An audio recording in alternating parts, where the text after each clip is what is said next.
Unapoendelea kubarikiwa, usiache kusubscribe, usiache kushare, kulike. Sambaza ujumbe huu wa matumaini, kwa sababu umekusudiwa kwa ajili ya furaha na matumaini kwa siku zijazo tunapojiandaa kwa uzima wa milele. Na katika muktadha huu niweze kukiri tu, hata sasa Mungu ananisaidia. Si rahisi, neno la Mungu linahitaji kulichunguza kwa maombi. Nikiri Mungu amekuwa mwema na ndiye aniwezeshaye. Na leo kwa namna pekee ninakusihi usiondoke. Usiamue kwenda mahali pengine. Fuatilia somo hili mpaka mwisho, nina imani utabarikiwa sana. Unajua, mara nyingi kufanya uchaguzi sio jambo rahisi. Na kwa kuwa mazoea yanajenga tabia, tunaweza tukaona kupitia neno hili msigombane njiani, hapa kuna amrisho. Ndani yake tunaona ukweli kabisa ya kwamba kama tutalitii neno la Mungu, kama tutafuata maagizo yale ambayo Mungu anatupatia, matumaini yetu yatakuwa zaidi. Hatima yetu itakuwa ni njema. Tutakuwa na nafasi kubwa ya kuwa na furaha katika maisha yetu. Kama somo lililopita, ile sehemu ya 5 ilivyotufundisha chaguzi, na hasa tukaangazia ni kwa namna gani pombe inavyokuwa na madhara katika mwili wa mwanadamu. Lakini uchaguzi wa kutumia pombe unaweza kuleta ulinzi makini katika mwili wako na kupatia afya njema. Uchaguzi mbaya unaweza kuleta madhara katika maisha yako, na unajua, katika maisha yako unaweza kuwa salama zaidi. Unaweza kujiweka katika eneo sahihi ikiwa utafanya uchaguzi mwema. Ukweli huu hauepukiki kamwe. Wale wote ambao wanazifurahia kweli zinazofunuliwa katika maandiko matakatifu, hatima yake ni kwamba zimewaelekeza katika mambo yaliyo mema, zimewapatia maonyo yaliyo sahihi, zimewaadabisha, lakini pia zimewawezesha wapate kutenda kila tendo jema katika ukamilifu wake. Somo letu ambalo litafuata baada ya hili, sehemu ya 7, tutaangalia kwa makini zaidi umuhimu wa maandiko matakatifu katika maisha yetu. Na ninajua ya kwamba kupitia somo hili maswali kadha kadha ambayo tunajiuliza ni haya: hivi, kwa nini ni vigumu kufanya uchaguzi ulio sahihi? Je, kuna msababishi yeyote katika maisha yetu ambaye anatupelekea tushindwe kufanya uchaguzi?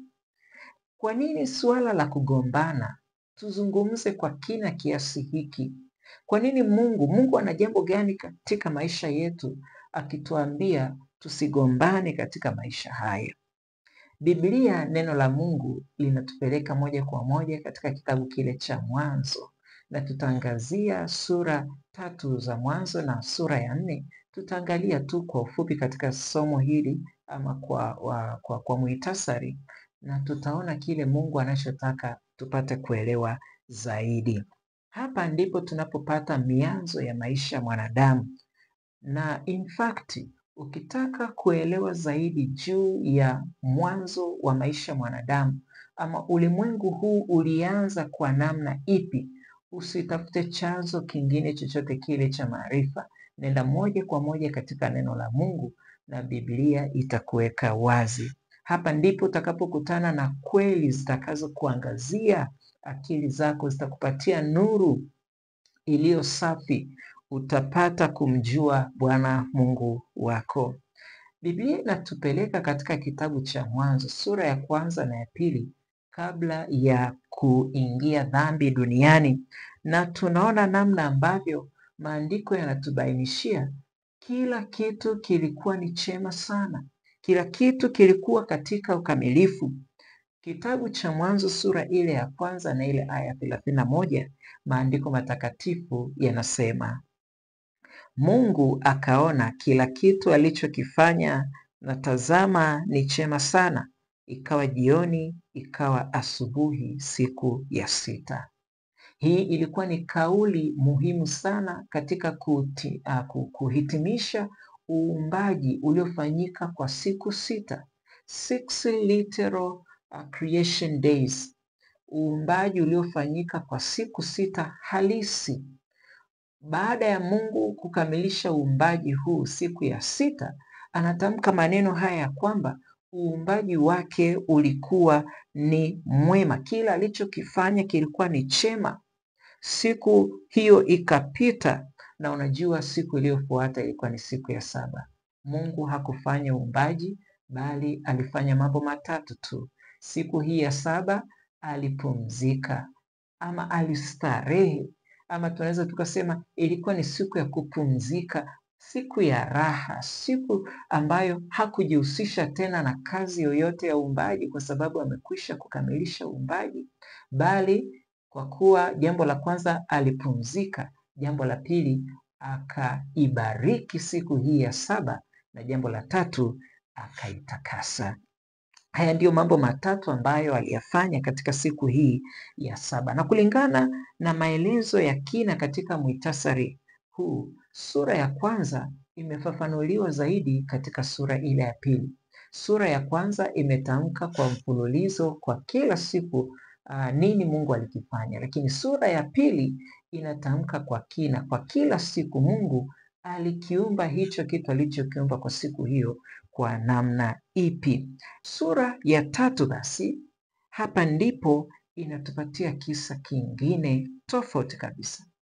Hapa tunaona kisa kizuri cha mianzo ya maisha mwanadamu, dunia ikiwa katika asili ya raha, ya furaha na uzuri pasipo uharibifu. Sura ya 3 inabadilisha hali ya mwanzo. Hapa mimi ninaita, hapa ndipo palikuwa na the turning point, mahali ambapo maisha ya furaha pasipo kifo yanabadilika na kuwa maisha ya kifo na huzuni. Na ndipo tunapoona pia badiliko la kushangaza kwamba kama huu ulimwengu uliumbwa katika ukamilifu, ni jambo gani lilitokea kubadilisha ukamilifu na kuingia katika hali ya uharibifu? Tuende pamoja nami katika kitabu kile cha Mwanzo sura ile ya 3, tuangalie katika ile aya ya 1 mpaka aya ya 5. Maandiko matakatifu yanasema jambo lifuatalo. Neno la Mungu linatamka, basi nyoka alikuwa mwerevu kuliko wanyama wote wa mwitu aliowafanya Bwana Mungu. Akamwambia mwanamke, ati hivi ndivyo alivyosema Mungu, msile matunda ya miti yote ya bustani? Mwanamke akamwambia nyoka, matunda ya miti ya bustanini twaweza kula, lakini matunda ya mti ulio katikati ya bustani, Mungu amesema msiale wala msiyaguse, msije mkafa. Nyoka akamwambia mwanamke, hakika hamtakufa, kwa maana Mungu anajua ya kwamba siku mtakayokula matunda ya mti huo mtafumbuliwa macho, nanyi mtakuwa kama Mungu, mkijua mema na mabaya. Biblia inamtaja kiumbe kwamba alikuwa ni mwerevu. Nyoka alikuwa ni mwerevu kuliko wanyama wote ambao Bwana Mungu aliwaumba. Na huyu kiumbe nyoka ndiye tunaona anazungumza na huyu mwanamke Hawa, mama yetu wa kwanza kuumbwa.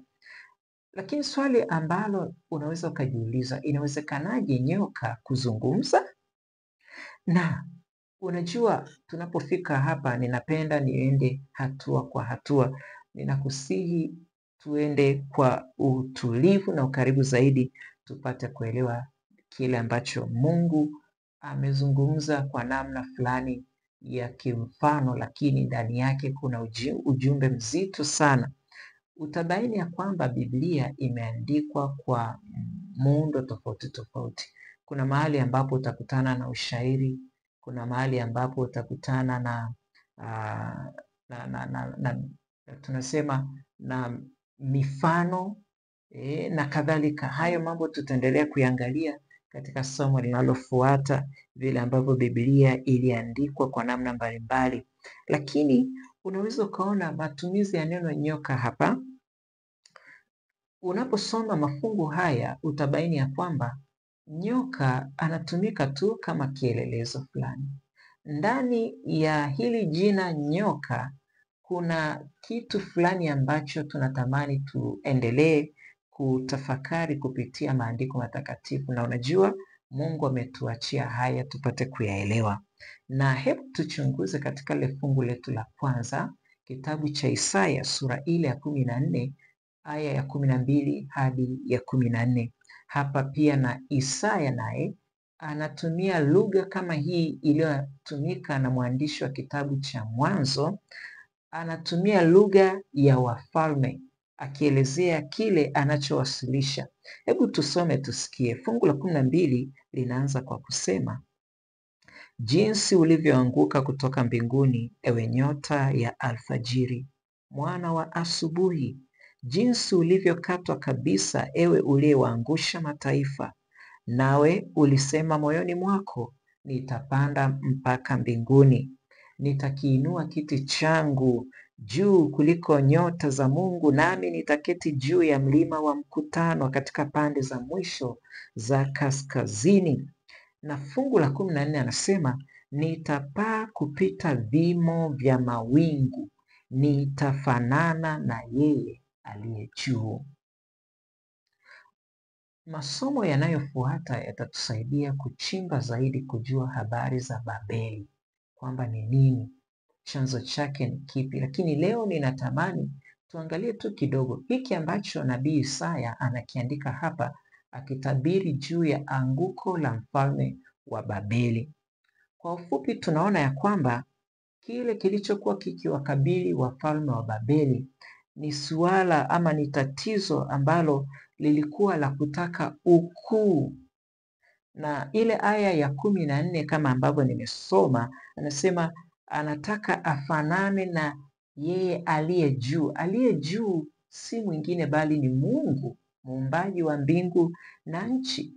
Na ukiangalia katika suala hili hapa, inaonekana ishara ama tunaweza tukaona suala la ubinafsi uliokithiri.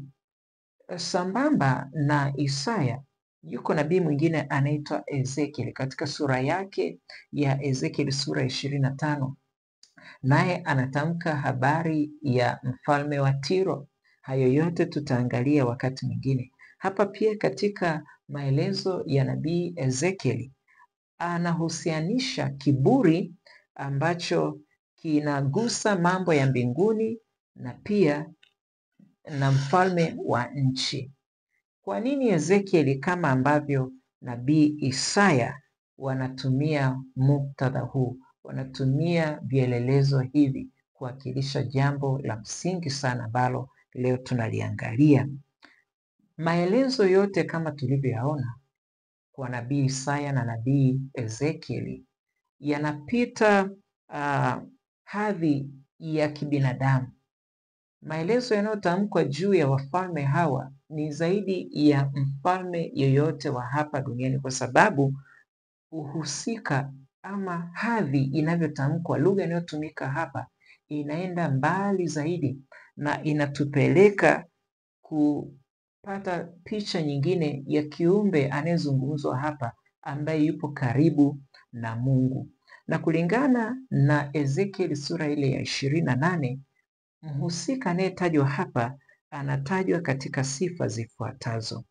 Anaambiwa yeye ni mfalme mwenye kiburi na alikuwa katika bustani ya Edeni. Huyu mhusika anatajwa kama kerubi aliyepakwa mafuta afunikae au mlinzi kwenye mlima mtakatifu wa Mungu.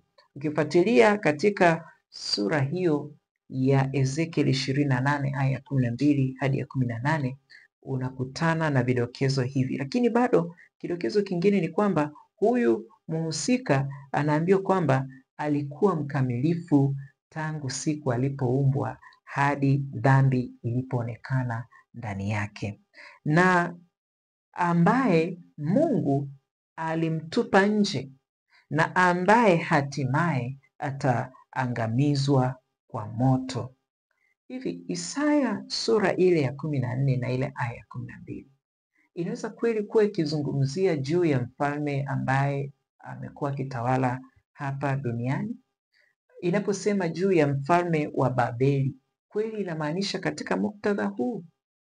Katika mafungu haya kama tulivyoona, tumekutana tena na tunasema neno lingine, msamiati kerubi. Kerubi ni nini? Kulingana na Biblia inatoa fasiri ya kerubi kama malaika, ni aina ya malaika. Katika maandiko matakatifu utakutana na malaika, kwa mfano Gabrieli, Mikaeli, utakutana na maserafi, makerubi.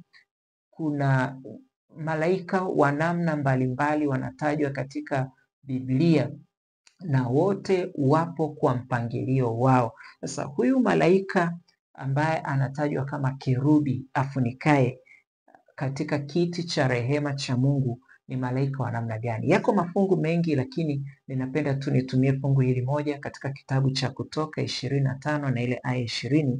Anasema, na hayo makerubi yatainua mabawa yao juu na kukifunika hicho kiti cha rehema kwa mabawa yao, na nyuso zao zitaelekeana hili na hili. Nyuso za hayo makerubi zitaelekea kiti cha rehema.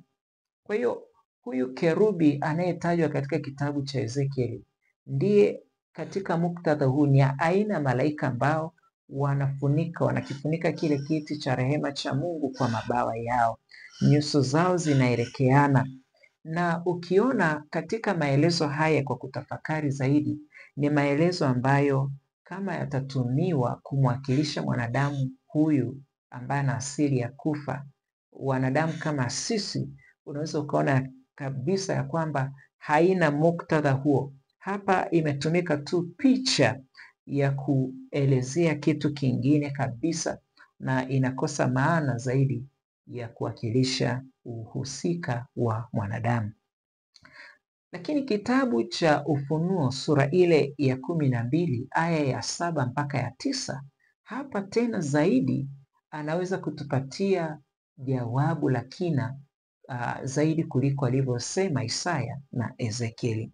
Katika kitabu hiki cha mwisho katika mpangilio wa vitabu vya Biblia kinaitwa Ufunuo wa Yohana, anaelezea juu ya kiumbe ambaye ana nguvu sana, kiumbe ambaye alitupwa chini kutoka mbinguni akiwa na malaika zake.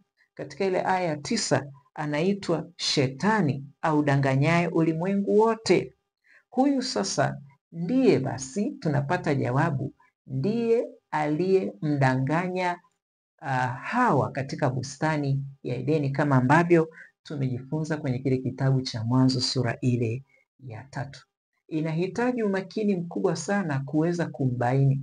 Ni kiumbe ambaye Biblia imemtamka kwenye kitabu cha Ufunuo ni mwenye nguvu sana, ni mwerevu, ni kiumbe ambaye hapendi kujulikana mbinu zake za vita, ni kiumbe ambaye anafanya kazi kwa werevu sana, hataki kujulikana kwamba yupo. Watu wadhani ya kwamba ni kitu cha kufikirika, ni dhana tu, lakini walisia ni kwamba yupo kama maandiko yanavyotuelekeza ama yanavyotudokezea. Shetani anatajwa hapa katika maandiko kwenye kile kitabu cha Ezekieli sura 28 na ile aya ya 2, akiwa kiumbe aliyejaa kiburi.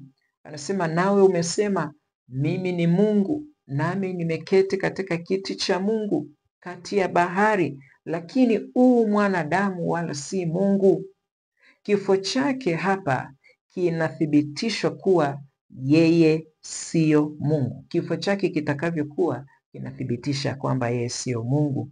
Ukisoma katika Ufunuo sura ile 20 na ile aya 10, tunaona ya kwamba Shetani ataangamizwa katikati ya bahari ya moto, asiweze tena kuusumbua ulimwengu. Katika kutafakari somo hili, tunaona tofauti kati ya Mungu mwenye upendo na huruma na dhidi ya Shetani ambaye ni mwovu mkatili. Hapa tutaangalia tofauti na unajua, ndipo tutagundua ya kwamba kwa nini ulimwengu wa leo uko hivi, mambo tunavyoona yalivyo, kwa nini katika dunia ya sasa hali iko ya namna hii. Katika Isaya 14 aya 13 hadi 14 anasema, nawe ulisema moyoni mwako, nitapanda mpaka mbinguni, nitakiinua kiti changu juu kuliko nyota za Mungu, nami nitaketi juu ya mlima wa mkutano katika pande za mwisho za kaskazini. Nitapaa kupita vimo vya mawingu, nitafanana na yeye aliye juu. Hili ni fungu linalotamka sifa za Shetani. Tutaziangazia muda sio mbali, lakini hebu tuangalie upande wa pili, Mungu. Katika kitabu cha Mathayo 11:29 anasema, jitieni nira yangu, mjifunze kwangu, kwa maana mimi ni mpole na mnyenyekevu wa moyo, nanyi mtapata raha nafsini mwenu. Zaidi kumhusu Mungu katika Yohana 13:5 nasema, kisha akatia maji katika bakuli, akaanza kuwatawadha wanafunzi miguu na kuifuta kwa kile kitambaa alichojifunga. Tuangalie na fungu hili la mwisho kumhusu Mungu na tabia yake. Wafilipi 2 fungu lile la 5 hadi la 8 anasema, iweni na nia hiyo hiyo ndani yenu, ambayo ilikuwamo pia ndani ya Kristo Yesu, ambaye yeye mwanzo alikuwa yuna namna ya Mungu, naye hakuona kule kuwa sawa na Mungu kuwa ni kitu cha kushikamana nacho, bali alijifanya kuwa hana utukufu, akatwaa namna ya mtumwa, akawa ana mfano wa wanadamu. Tena alipoonekana ana umbo kama mwanadamu, alijinyenyekeza akawa mtii hata mauti, naam, mauti ya msalaba. Kulingana na mafungu haya tunaweza kujifunza sifa zifuatazo. Shetani amejawa na kiburi. Shetani ana majivuno. Shetani ana shauku ya ukubwa. Tabia zote hizi zinakinzana na kile ambacho Mungu anakitaka katika serikali yake. Lakini tofauti na Shetani, Mungu anadhihirishwa hapa kama aliye mpole na mnyenyekevu wa moyo, na anatamani, shauku yake ni kwamba atufundishe tabia hii ili tuweze kupata raha katika maisha yetu. Lakini tunajifunza tabia ya Mungu ni unyenyekevu, kama tulivyoona katika Yohana 13 na ile aya ya 5, tumeona ya kwamba anakuwa mnyenyekevu, anafanya jambo ambalo si la kawaida, kwa sababu kama tulivyoona pia katika Wafilipi sura ile ya 2, tunaona kwamba yeye aliyekuwa Mungu akaacha enzi yake, akajifanya kana kwamba si kitu, akajishusha. Na unajua unyenyekevu wa Mungu uliopelekea mpaka mauti pale msalabani, huyu Yesu Kristo ukatupatia wokovu wetu dhidi ya dhambi. Na kwa sababu ya kifo hiki tuna ahadi ya kupata uzima wa milele. Serikali ya Mungu ambayo inaongozwa kwa uadilifu na haki haikubaliani na tabia ambazo tunaziona zikimwakilisha nyoka, Shetani, Ibilisi, tunasema joka, yeye audanganyaye ulimwengu. Na tunaona namna ambavyo kama ilivyotumika katika kitabu cha Mwanzo na katika vifungu hivi tulivyoangalia. Sasa tunaposikia habari ya nyoka, anayezungumzwa si nyoka yule kiumbe hasa, isipokuwa katika kitabu cha Mwanzo sura ya 3 kiumbe ndicho kilitumika, ila aliyekuwa nyuma ya pazia, aliyehusika kuzungumza na kutoa ushawishi ili kumwasi Mungu, alikuwa ni Shetani mwenyewe. Na unaweza ukaelewa zaidi kile ambacho kimefanyika. Huyu nyoka kwa sababu, ama Shetani kwa sababu hapendezwi na mema, na kwa namna hiyo aliasi kule mbinguni, anakuja hapa duniani, anafanikiwa kumshawishi Adamu na Hawa, wazazi wetu wale ambao kupitia kwao vizazi vingi vikapatikana. Na kwa sababu walipatwa na madhara ya kuanguka dhambini kabla ya uzao, hata uzao wao wote ukaingia katika shida. Ndio maana tangu Adamu mpaka leo na wakati wote vizazi vyetu vyote tunapatwa na mauti. Na unajua kupitia familia hii pia tunaona sura hii ya 3 Hii ndoa katika sura ya pili inatajwa ikiwa ni ndoa yenye amani, yenye upendo. Adamu akizungumza katika sura ile ya kitabu kile cha Mwanzo sura ya pili, kitabu cha Mwanzo sura ya pili, anatamka ile aya 23 maneno ya mapenzi ya kina, maneno ambayo yalitamkwa katika hali ya kutokuwa na dhambi. Baada ya kupewa mke anasema, sasa huyu ni mifupa katika mifupa yangu, ni mfupa katika mifupa yangu na nyama katika nyama yangu, basi ataitwa mwanamke, kwa maana ametwaliwa katika mwanamume. Maneno ya mazuri kweli kweli. Lakini baada ya anguko la dhambi tunaona matokeo ya kutisha. Si huyu tena anayetamka huyu ni mfupa katika mifupa yangu. Hali inabadilika. Tunaona ndoa, matokeo yake inaingia katika taabu, wanatupiana lawama. Mungu anapotokea na kuanza kumwita Adamu na kumhoji, Adamu anakataa kukiri kosa, anatupia lawama kwa mwanamke. Mwanamke naye anakataa kukiri kosa lake, anatupia lawama kwa nyoka. Dunia yote tunaona ikiingia katika laana ya dhambi. Unajua, ninajifunza somo muhimu sana hapa, kwamba utii hauna mbadala. Kile Mungu anachosema lazima tukitii, na hata hivyo tunapokitii ni kwa sababu anatuwazia yaliyo mema. Mungu anachosema anajua ikiwa tutakikiuka matokeo yake yatakuwa ni yapi. Mungu mwingi wa huruma na upendo, tunaona baada ya kuwahoji Adamu na Hawa anawaacha kwa muda. Hashughuliki tena na wanadamu walioanguka, anashughulika na chanzo cha uovu, anashughulika na nyoka ambaye ndiye aliyeleta tabu zote hizi. Badala ya kumgombeza Adamu na Hawa, badala ya kuwalaumu, hasemi hivyo.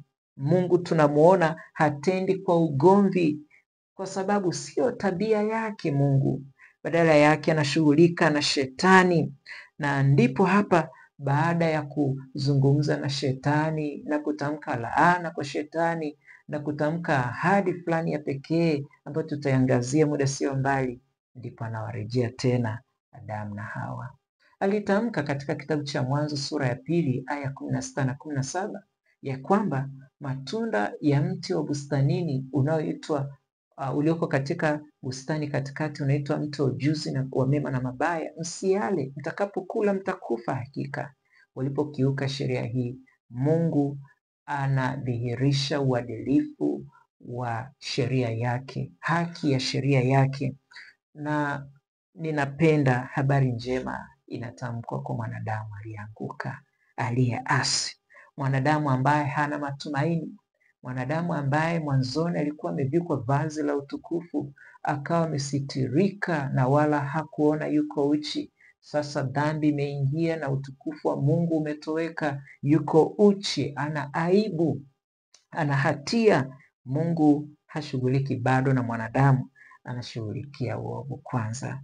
Hii ndio sababu, kwa sababu Mungu alitamka kushindwa kwa shetani. Shetani leo anafanya bidii, anafanya kazi usiku na mchana halali, kwa sababu anajua wakati wake wa kuangamia umekaribia sana. Katika kitabu cha Mwanzo 3:15 anasema, nami nitaweka uadui kati yako na huyo mwanamke na kati ya uzao wako na uzao wake, huo utakuponda kichwa na wewe utamponda kisigino. Hii ilikuwa ni ahadi ya pekee.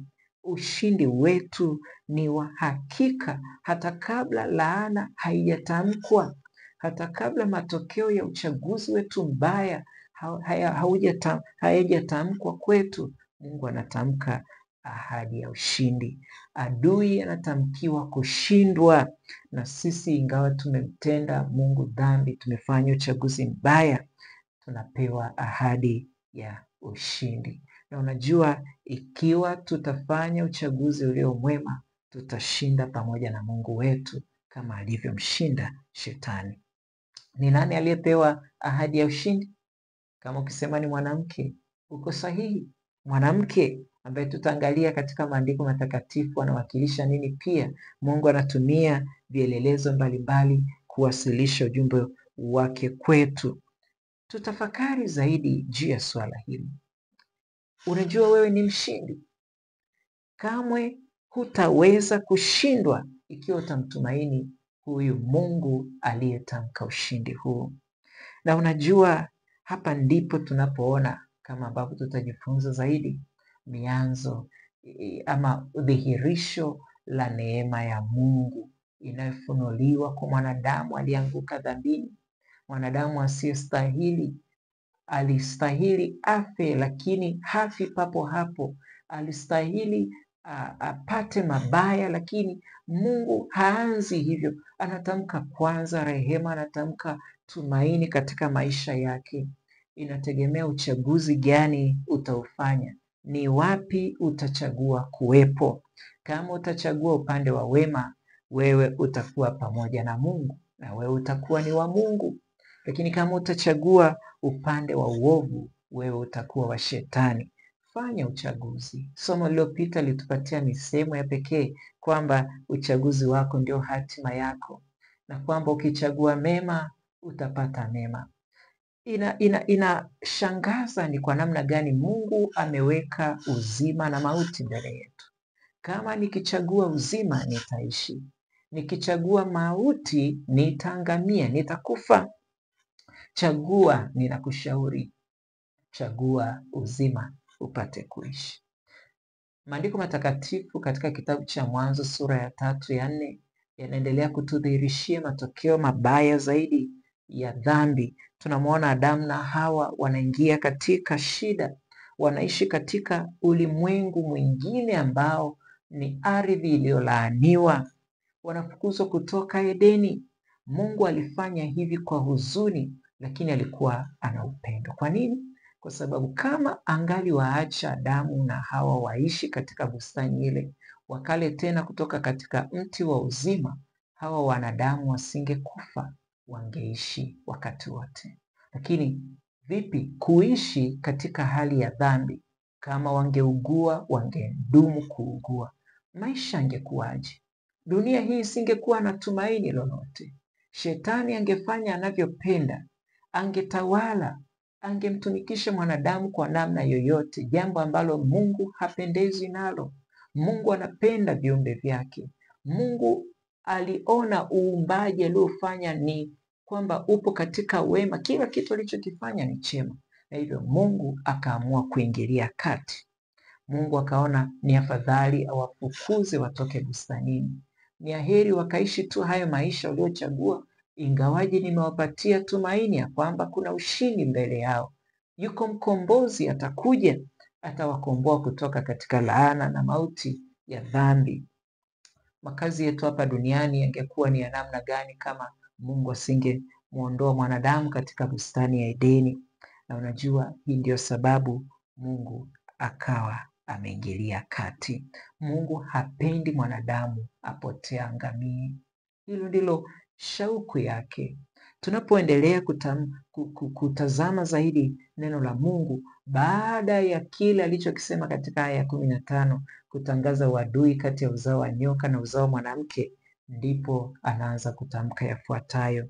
Laana inaanza kusikika kwa mwanadamu, kwamba mwanamke atazaa kwa uchungu, kwamba mwanamke tamaa yake itakuwa kwa mume wake, kwamba mwanaume atakula kwa jasho. Maisha hapa duniani yatakuwa ni ya kufanya kazi kwa shuruba. Riziki itakuwa ni ya taabu kupatikana. Tunaona miiba na michongoma itatokea katika ardhi wanaoenda kuiishi. Ataishi kwa taabu mpaka kifo kitakapokuja. Unajua, jambo la kutafakari zaidi tunapoona leo mkulima anapambana na kilimo, anakazana kuondoa magugu shambani. Maisha yalipobadilika na hali kuwa ngumu hata ya uchumi, inaweza kudokeza dhahiri ya kwamba haya ni matokeo ya dhambi. Ni laana ya dhambi ambayo ilianzia tangu anguko la mwanadamu.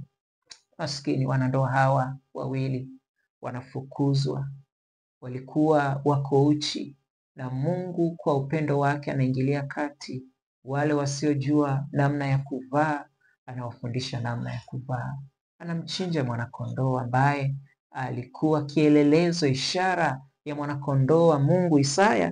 Yohana katika kitabu cha Yohana Mtakatifu sura ile ya kwanza na ile aya 29 anamtaja Yesu kama mwanakondoo wa Mungu aichukuaye dhambi ya ulimwengu.